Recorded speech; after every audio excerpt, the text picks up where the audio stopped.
This is Terms of Reference. I'm your host, Stephen Laddick. Sue Miller is the Director of Programming and Training for Peace Corps Georgia. She has a decade of experience in Latin America, Africa, Russia, Georgia, and East Timor, focused on community and international development programming. She received her Master of Public Affairs degree from Princeton University and a bachelor's degree in Cultural Studies from Huntington College. I spoke with Sue in Tbilisi, Georgia. Sue Miller, we're talking to you in Tbilisi, Georgia. Thank you very much for being on Terms of Reference podcast this evening. Absolutely. It's a pleasure. Thank you. So let's start out by tell us, what is it that you do there for the Peace Corps? Tell us about your job, the organization, and what's your areas of specialty. Sure. So I'm the Director of Programming and Training for Peace Corps Georgia. What that means is, as the title suggests, I oversee all of the programming functions and training for our volunteer force here in Georgia. And what that means is I help determine the strategic direction of what our volunteers are doing here, who they partner with, whether it be at the government level or at the community level, what kind of work and activities they do, responsible for kind of monitoring and overseeing all of their work, providing counseling and direction to them as they go along, and also training and preparing them to do that work. So what you're saying is you have a very small job. Yeah, no, there are about 12,000 more things I could add to that list, but those are the big topics. So what is programming? Tell us, what does that mean in terms of Peace Corps? Sure, absolutely. I think, I have a development background, so I've mostly worked with international development NGOs before this, so it was a different concept for me coming into Peace Corps. Because most people, when they think of programming, they think of a specific program with a start and a finish date and certain deliverables. And the way we look at that is a little bit different. Our projects, or our programs, are actually the volunteers and the work that they do. So all of the things that we accomplish are through our Peace Corps volunteers around the world, and our projects will be in a specific sector. So Peace Corps works in 6 sectors around the world, and in Peace Corps Georgia we have 3 different projects that we're doing in country, and that we have volunteers working on. And what are those projects specifically? We have an English education project, which is focused not just on our volunteers teaching English, but teaching young people both English and other life skills, so other skills that will help them be successful in the future. It also is a co-teaching program, so they're working alongside Georgian English teachers and teaching them improvements in the classroom and new teaching methodologies and other professional skills that will help them in their careers as they go forward. And it also focuses on resource development as well, so it could be the development of an English language learning resource or a library or something like that, lesson plans, things like that will stay here and can help Georgian teachers and schools in the future to continue their English program. So our first is English education. Our second project is an interesting one. It's called individual and organizational development, and it's sort of a community development type project focused on civil society building. So it has 2 main objectives. One is focused on organizational development, so really building the capacity of civil society organizations in Georgia, helping them with everything from planning, strategic planning, to budgeting, financial management, and staff management, to sort of how do they advocate for their cause, how do they get recognition, and how do they network with other organizations. So that's the first part of the program. The other part of the program is really focused on individual development, so individual skills development around mostly areas that are focused on youth and needs for the youth in Georgia, which are employability, so helping them to get into the job market and understand how to be successful in obtaining employment, and also financial management, so financial literacy, really teaching them how to be good stewards of resources, how to manage their own finances at the household level. And the third program is one that is around the world called Peace Corps Response. And basically what it is a project that allows volunteers who have served in other countries, who have finished their service, to go to different countries on short-term technical assignments.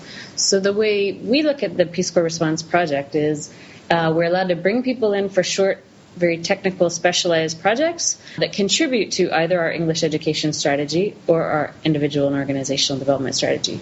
So we'll bring people in for a little bit higher level stuff, so they might actually, instead of working with an NGO, they might work at a ministry, or they might work at a university or something like that.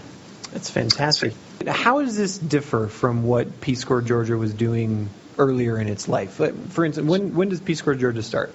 Peace Corps Georgia, I think the first team came into country in 2000, and the first volunteers arrived in 2001. So how would that program have evolved over the last 10 years or 12 years? I think it's important to know Peace Corps always comes to a new country at the invitation of the government. So the government of Georgia invited Peace Corps in 2001 to teach English, mainly, in schools throughout Georgia. So it really strictly was a TEFL program, or Teaching English as a Foreign Language program, initially. A couple of years later, they started a business program. So that program has since evolved based on the needs of the country. I think the initial thinking was it would be more focused on business and private sector development. And over time, I think, the program realized and evolved to recognize that civil society development in Georgia is actually more of a need. And so it went through various titles, from the business program to social entrepreneurship, to now what we have is the individual and organizational development program. So it has evolved over time. Do you have a sense of what was the moment in Georgia? I assume, I'm not sure what ministry you work through or that type of thing. What was the moment that they said, okay, in 2000, we're ready for Peace Corps, or this is a good thing for us? That's a great question. I do not know who really sparked that invitation, but around that time, Georgia would have been coming out of its very initial post-Soviet days. The 90s were, from my understanding, a very difficult time in Georgia. The fall of the Soviet Union affected it very strongly. A lot of jobs were lost. People really did not have the food and the basic services that they needed. So the 90s were quite a time of transition. Democracy came, I believe, in the early 2000s, and so probably with the new government, that's when someone must have known about Peace Corps, or perhaps Peace Corps as an organization sent a team here. I'm not really sure the mechanism, but somehow that connection would have had to have been made, and the government would have said, we see a need here. And it is one of the government's priorities to teach English language in all schools throughout Georgia. So that certainly, I'm sure for them, was a very attractive offer to have American teachers come in and help them with that goal. Let me try to take that even to a little more granular level. So let's just say I'm the Minister of Education in Georgia. Who do I call in Peace Corps? How does that process happen? Do you have any idea? How do these sort of bilateral agreements get? What's the genesis of them? I've been with Peace Corps for a year and a half, so I haven't really been involved in a new country startup per se, or an assessment team. But I understand sometimes that relationship can be sparked through the local embassy if the U.S. embassy is in country. If not, they can go straight to Peace Corps in Washington. And typically, what will happen is Peace Corps, at the director level, will receive an invitation, and Peace Corps actually then goes out and does a very thorough field assessment, because obviously for us as an agency, the main priority is volunteer safety. But also we want to know that the country is ready and willing and able to support our volunteers and have productive work for them to do. So I don't know all the details of what's looked at, but they pretty much do a comprehensive assessment of what the Peace Corps program needs would be. What's needed in the country, what's wanted, and what's really feasible for our volunteers to be able to accomplish. You gave us a really detailed overview of the type of programming that you oversee, and then you also said, you work with partners and you work on strategy. What's a typical day look like for you? Is it meeting with government counterparts? Is it working with volunteers? Is it answering lots of email? What's a typical day look like? It's all of the above, and then some. So I actually personally manage a team of 8 people. So a large amount of what I do is managing those people, those specialists. My program managers who are overseeing the programs, they're in the most direct contact with our volunteers, so they're the ones providing day-to-day support and guidance and technical resources and anything that they need to be successful. So they have that real direct interaction with them. So I am overseeing that team. I'm overseeing the training team, who are designing sort of year-round trainings for our volunteers. I'm overseeing our homestay program. So for us, Peace Corps is not just a development organization, but it's also got a cross-cultural element. So for us, the fact that our volunteers live with Georgian host families is a very important thing, and so we support the volunteers in those relationships, help them to have a good, stable home environment as well as work environment. And so I sort of am overseeing those people day to day, and I think that's the majority of what I spend my time doing. But as you mentioned, I could just as easily, tomorrow I'll be at a meeting with the Ministry of Education and Science, for example. I could be at a meeting with a potential NGO partner. I try to get out and do site visits as much as possible to actually see the reality of where our volunteers are living and working. And yes, tons and tons of email, as you mentioned. There's There's a lot of paperwork, a lot of email. But as much as possible, I try to get out to the field because that's just the best part of the job. Well, and I also spend a lot of time at our training events. I think I mentioned, we have a number of different events around the calendar year, and I'm typically there for all of the volunteer training. I'm getting a sense, as with many people in this business, that if you had your druthers, you'd like to be hands-on doing the work. Is stepping into this new management role, do you find that there's a disconnect? Is it frustrating for you in some ways, or are you sort of embracing it? I mean, truthfully, no, because I think I do have a good balance. I think I do get out to the field to see where volunteers are working, and I think I do get to have a relationship with the volunteers, which, because of our size, we have about 70 volunteers right now at any one time. I know all of our volunteers, and that for me is very rewarding that I get to know them at that level.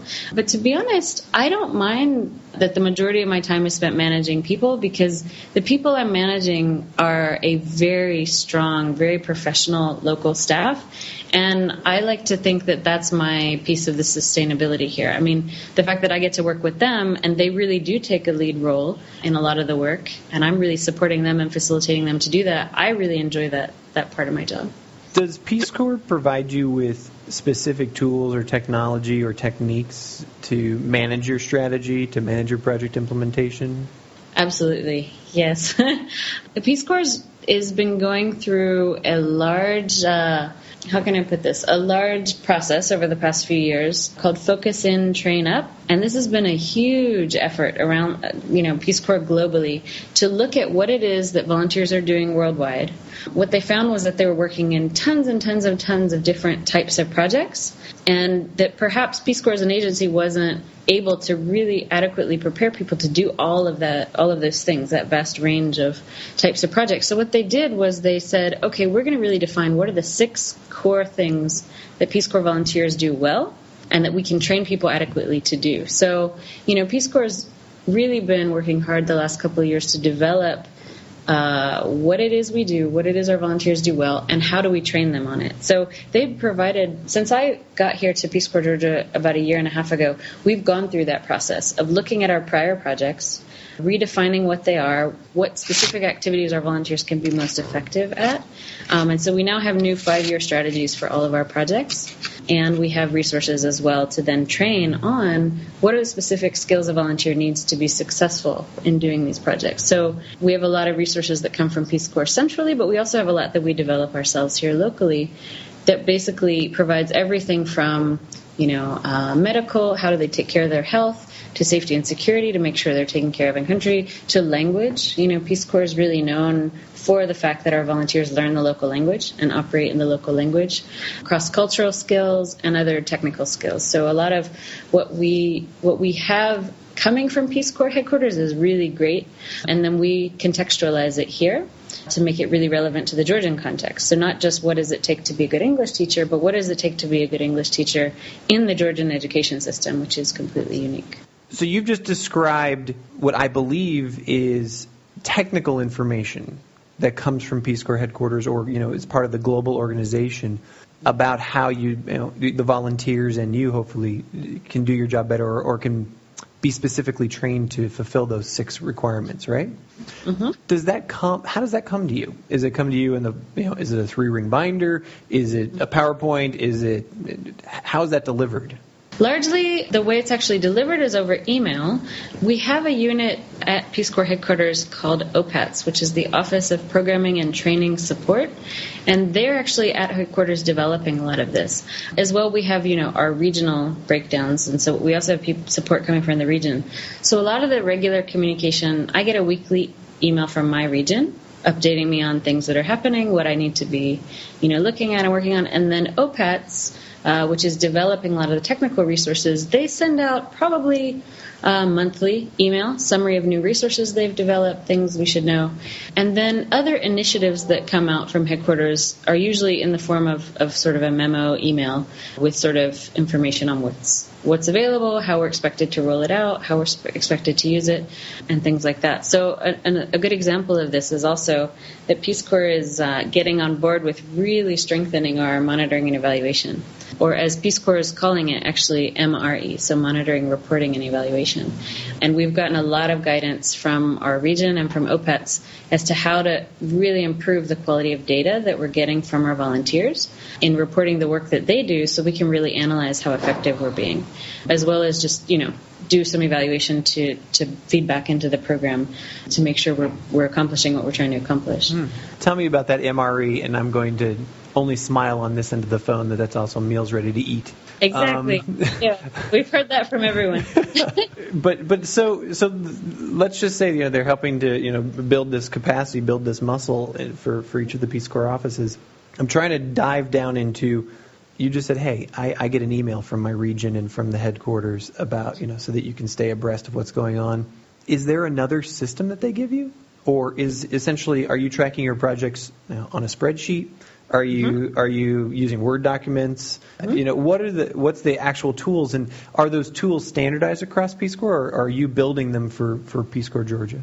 So historically, there has been a reporting system for Peace Corps volunteers, and that information funnels up from the Peace Corps, from the community level, to Peace Corps staff in country, and then up to Peace Corps headquarters, and ultimately onto Congress, right? So this data makes it all the way up. It's called the Volunteer Reporting Tool, and it's an online automated system that has actually just been revised and revamped. So we've just last week delivered a training to all of our volunteers on how to use this new volunteer reporting tool. Mm-hmm. So we're rolling it out here, teaching them how to use it, making sure they understand how to accurately report what it is they're doing out there in their communities. But part of that, and I think I mentioned, it's not just a reporting tool, because you've also got to know that the data you're getting is good.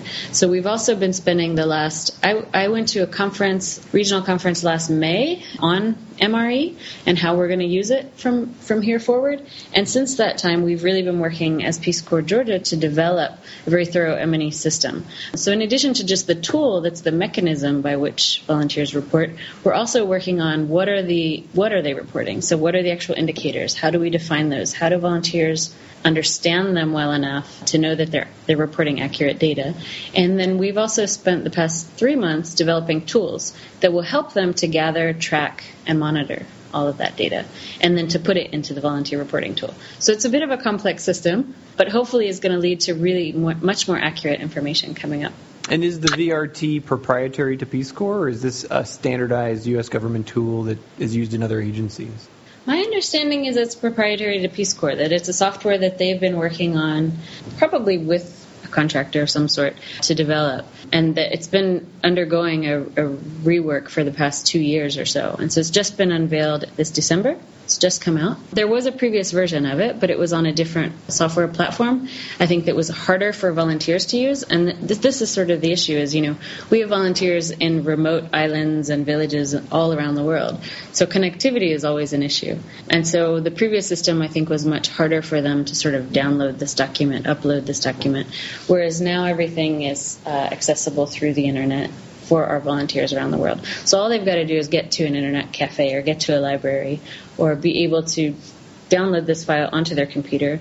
Then they can fill it out offline and then get back online and upload it again.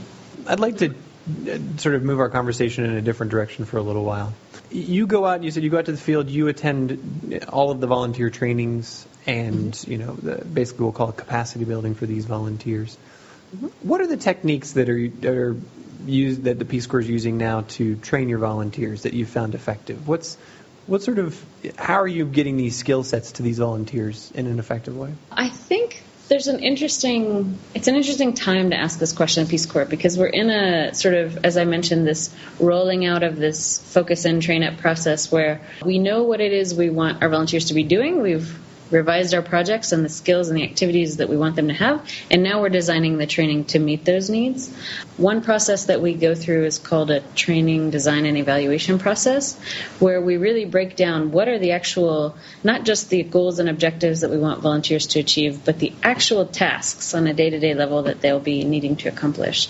So let's say if they're going to, improve healthy behaviors in their community, they need to know how to train someone, right? So they need training skills. So we actually look at what are the skills they need to have and then design training around that. So I think the TDE process in and of itself breaks down tasks, and then it identifies what are the knowledge, skills, and behaviors that volunteers have to be able to have in order to accomplish those tasks. So I like that a lot of our training is designed from, the goal backward. And I think, we're very lucky because we're doing local community-based training. So one of the sort of tried and true practices of Peace Corps is called community-based training, where we basically, instead of having volunteers all in a capital, in a training center or in a big building on their own, isolated from the community and learning these things, or back I think in the 60s when Peace Corps started, they did all the training stateside, right, before they even sent them out to the field. Now what we do is we bring our volunteers in country and we immediately put them out into the community. So we have a cluster model where we select a number of villages that are relatively close to each other. We put the volunteers immediately into host families, so they're living in Georgian families. They're working in small cluster groups which are around language level. So they're based in the communities with people who are also learning Georgian with them, and they come in each day for their training in the community. So every day they're interacting with the community, every day they're having a chance to practice their language, and every day they're sort of little by little acquiring these skills. So that's a model that Peace Corps uses in many countries we work in, and in Georgia I find it just to be particularly effective in helping them with sort of some of the initial culture shock, because they're together, but they're not isolated from the reality of what it is to live in Georgia. Is there any particular training techniques or tools that you've used either the last year and a half or over your career that you think are particularly effective in the actual training itself? I mean, when we hear the word training, flip chart and overhead projector and PowerPoint are the things that certainly come to mind. What else have you used? I mean, those are the standard Peace Corps things, particularly the flip chart. I think one of my favorite things actually is how we use volunteers as peer educators amongst within the group.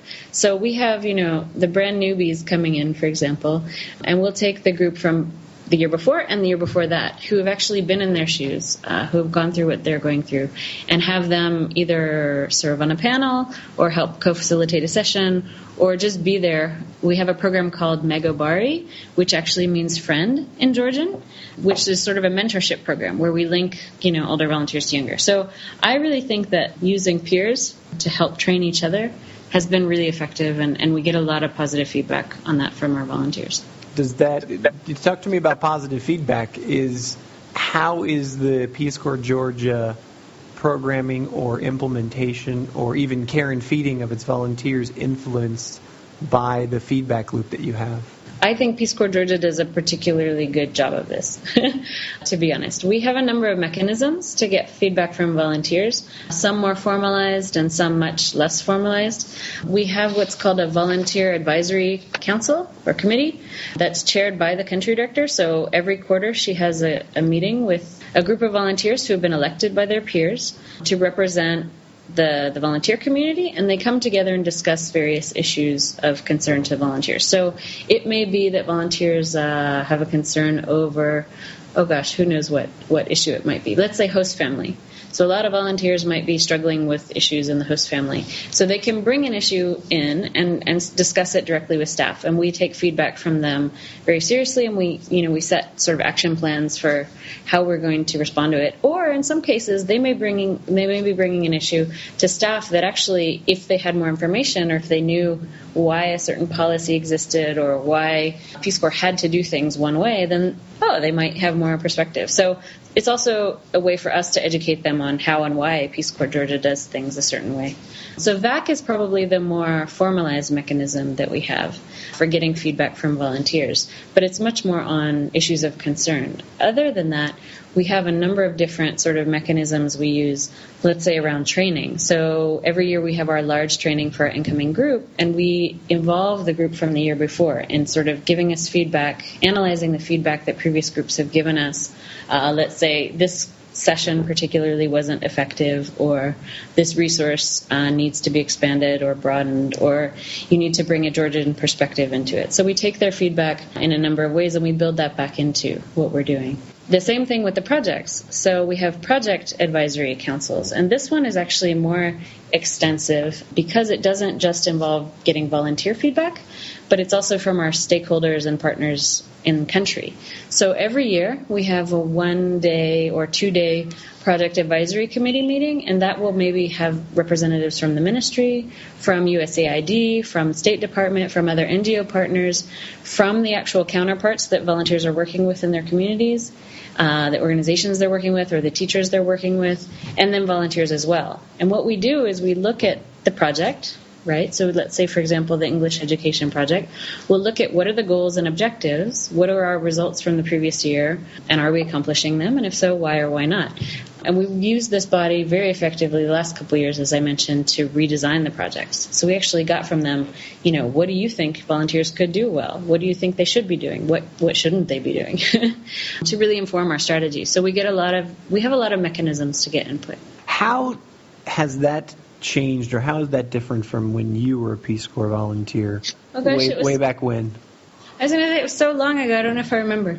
Where did you volunteer, first of all?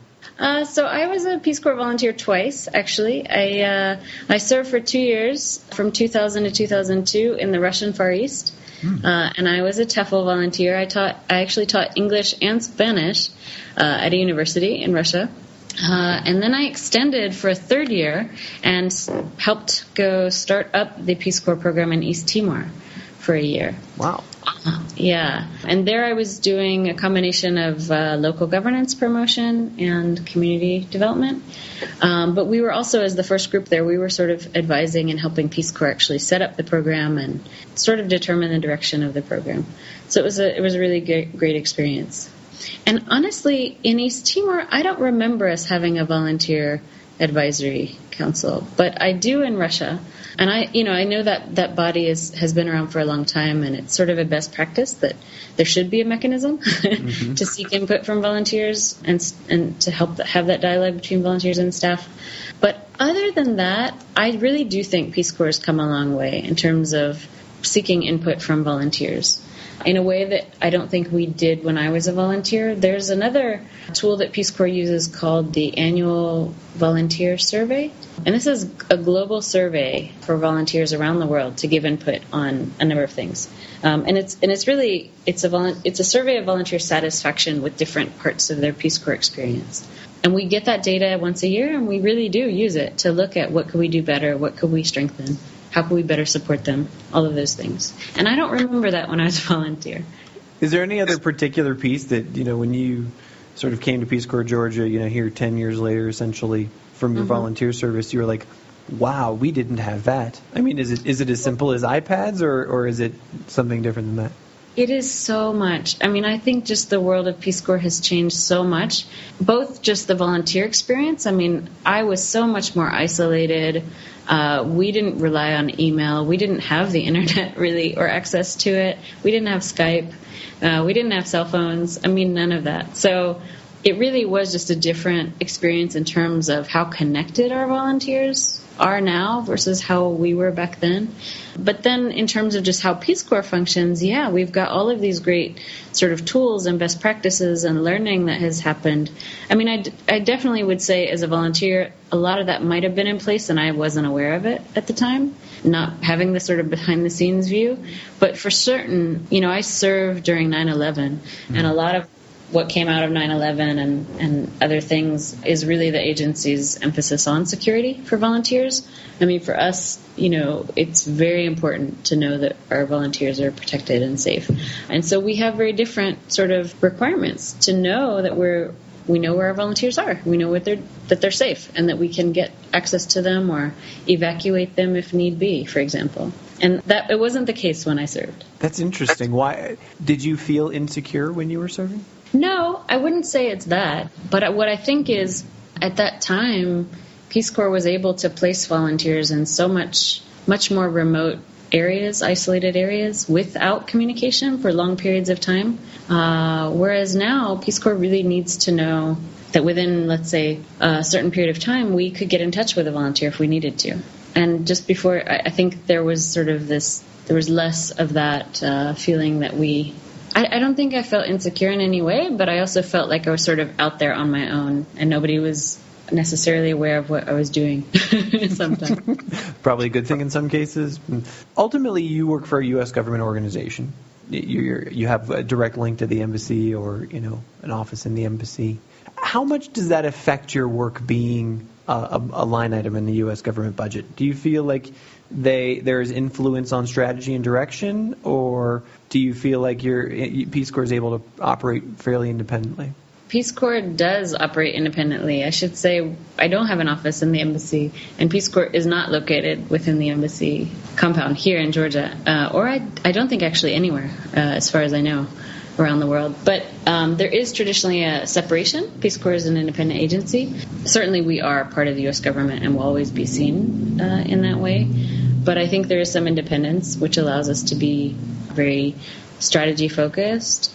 It's hard for me to really say from an organizational point of view because I've never worked at headquarters. I don't really have that perspective. But coming from the NGO world, one thing I've noticed and feel is quite different about Peace Corps is that we are having very, very intentional conversations about strategy and where we're going and why we do things a certain way. And so my perspective has been that actually we're much more strategic and able to sort of determine our direction than, let's say, in an NGO that's always looking for funding for this or that's determined by someone else's priorities. Unpack that a little bit for me.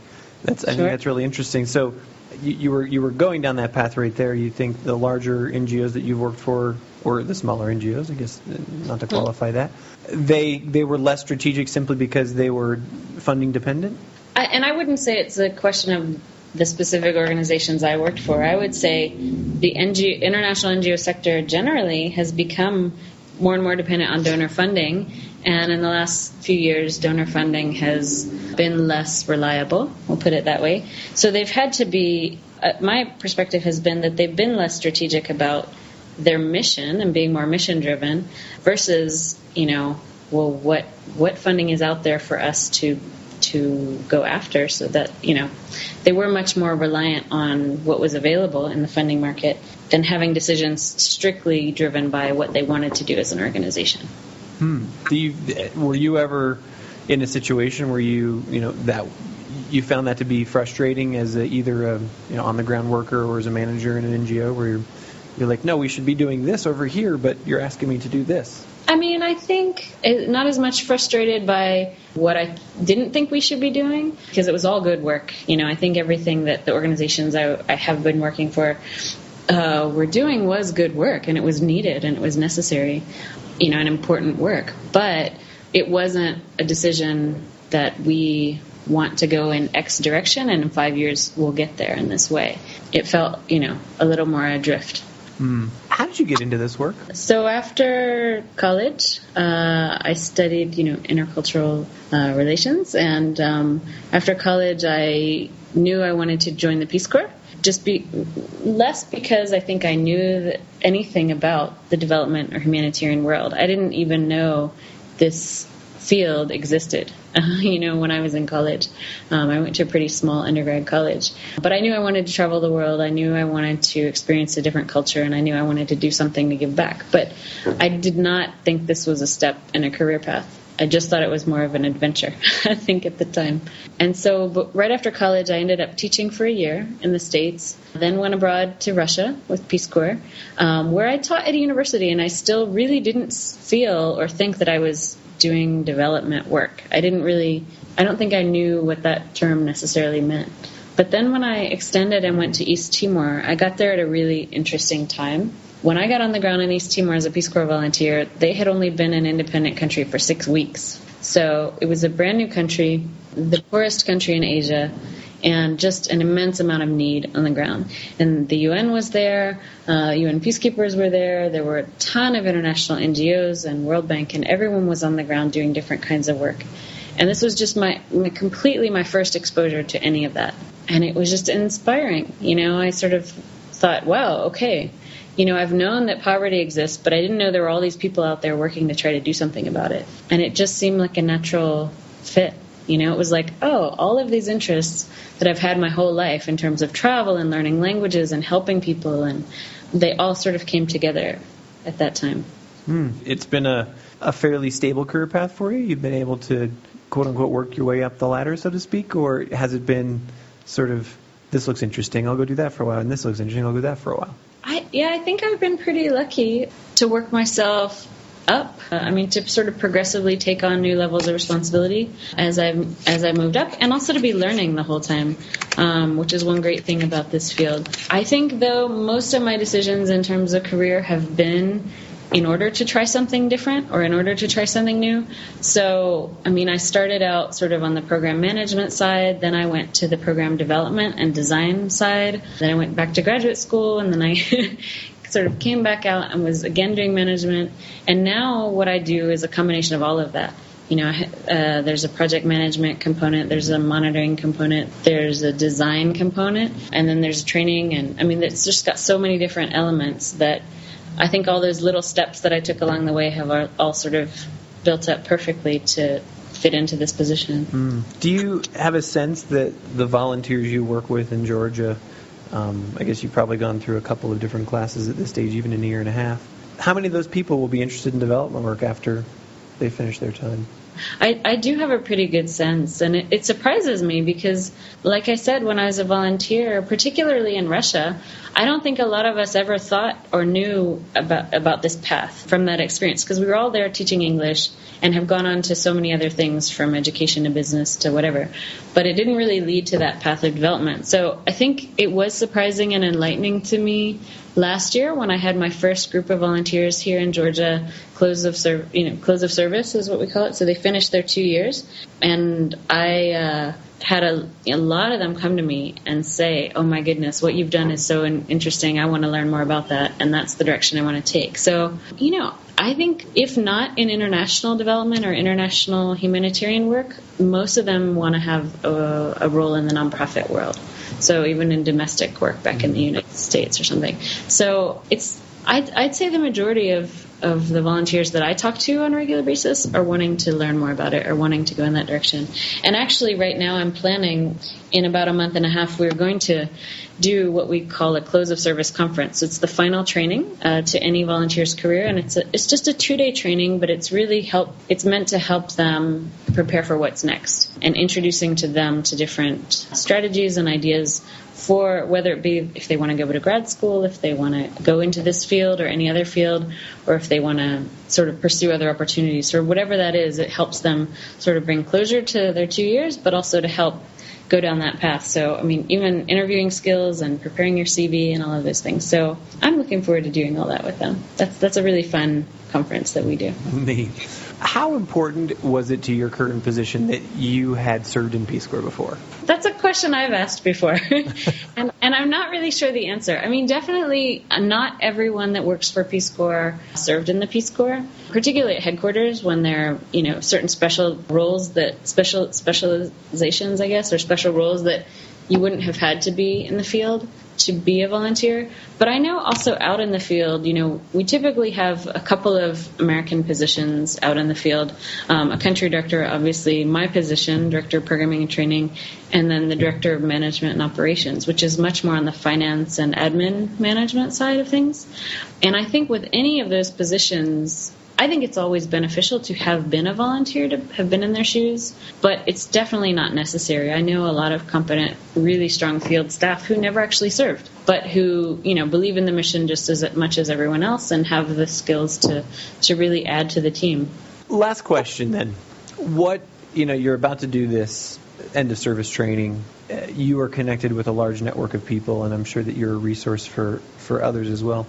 What's your piece of advice, to others who are interested either in being in international development or interested in this as a career, to how to be successful? Like, what do you say? Do these one or two things. I think because I do. I'm having these conversations with my volunteers now, and particularly as we have a whole range of age of volunteers in our group, but particularly for the younger ones who are just starting out in their career, I really enjoy talking to them because I can say to them, hey, I know where you are now and I know where you want to go, and these are the lessons I've learned. And what I really try to stress to them is while you're young and while you're just figuring this out, don't think that you have to plan a path now.